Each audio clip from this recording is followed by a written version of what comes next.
போறோம். அப்போ பேசும்போதே அவர் 2 வார்த்தை பேசல அவர் திருநெல்வேலி நம்பிச்சிடலாம்.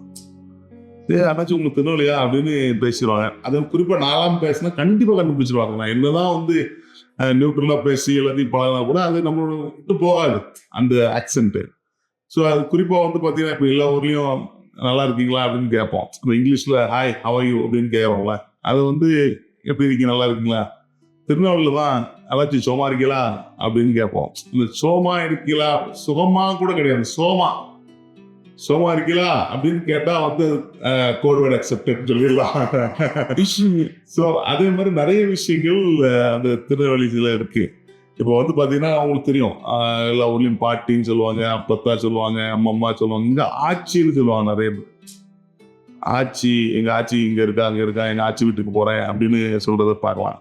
அது மாதிரி நண்பர்களை வந்து இளவுலன்னு சொல்றது இருக்கு. நான் மக்கான்னு சொல்லுவாங்க, என் மக்கா அங்க வாழ அப்படின்னு. இந்த மக்களேங்கிறது அங்க போயிடும், எங்கன்னா கன்னியாகுமரி சைடுல போயிடும். மக்களே வா மக்களே மக்களே அப்படின்னு இங்க மக்கா.